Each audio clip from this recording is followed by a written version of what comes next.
স্বাগত জানিয়ে আমি আজকের ভিডিও শুরু করছি। বাজারে এখন অনেক আম বেরিয়েছে, তাই আজকে আমি আম দিয়ে আমসত্ত্ব বানাবো।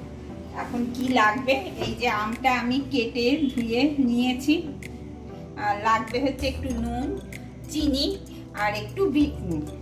এখন প্রথমে আমি আমটা মিক্সারে দিয়ে পিষে নেব। পিষে নিই, তারপরে চিনিটা দেবো।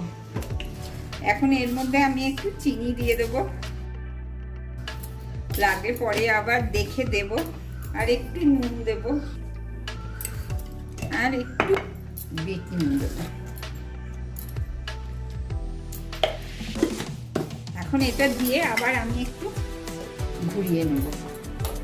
এখন গ্যাসটা চালিয়ে আমি ডেকচিটা বসালাম। এখন এই মিশ্রণটা এটা এখন আমি ঢেলে দেবো।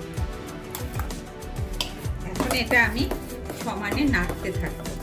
এটার মধ্যে কোনো ইয়ে নেই, আশপাশ নেই, এত এটা না ছেঁকে নিতে লাগবে। আঁশ নেই তো, আর আমি এই জন্য ছাঁকলাম না, এটা চালনি দিয়ে আবার ছাঁকতে লাগবে। এখন এটা সমানে নাড়তে হবে। নাড়তে নাড়তে যখন এটা একটু ঘন হয়ে যাবে, কালারও চেঞ্জ হয়ে যাবে, তখন বুঝতে হবে ওটা হয়ে এসছে। এখন আমার প্রায় 10 মিনিটের মতো নাড়তে লাগবে, জাল দিতে লাগবে। এখন ঘন হয়ে গেছে, কালারও চেঞ্জ হয়ে গেছে, আর একটু হবে। এখন হয়ে গেছে, কালারও চেঞ্জ হয়ে গেছে, ঘন হয়ে গেছে। এখন আমি গ্যাসটা বন্ধ করে দেবো।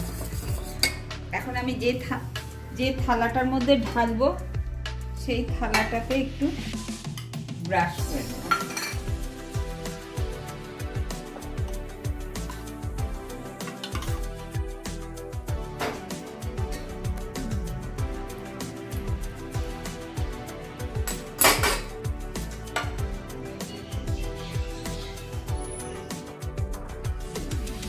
এইভাবে করে পুরোটা ছড়িয়ে দেব। এটা আমার এইভাবে ছড়ানো হয়ে গেল। এখন আমি এটাকে, আমার বালকনিতে রোদ আসে, এটাকে এখন আমি একদিন রোদে দেবো, তাহলে শুকিয়ে যাবে। তারপরে আমি কালকে নয়তো পরশু দেখাবো। আমসত্ত্বটা রোদে দিয়েছিলাম, শুকিয়ে গেছে একদিনে, একবার উল্টিয়েও দিয়েছিলাম। এখন আমি আপনাদেরকে কেটে দেখাবো কেমন হয়েছে। এখন আমি এক পাশ দিয়ে প্রথমে কাটছি। আমসত্ত্বগুলো সব আমি সমান করে এইভাবে কেটে নিয়েছি। এই রকম ভাবে আমি গোল করে নিচ্ছি, এইভাবে রাউন্ড করে দিলাম।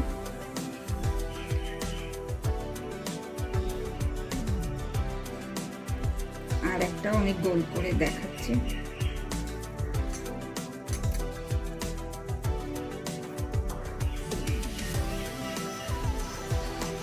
এইভাবে আমি সবগুলো গোল করে নেব।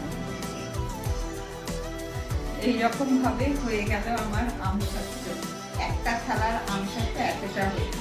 আপনারা এইভাবে ঘরে বানিয়ে খাবেন।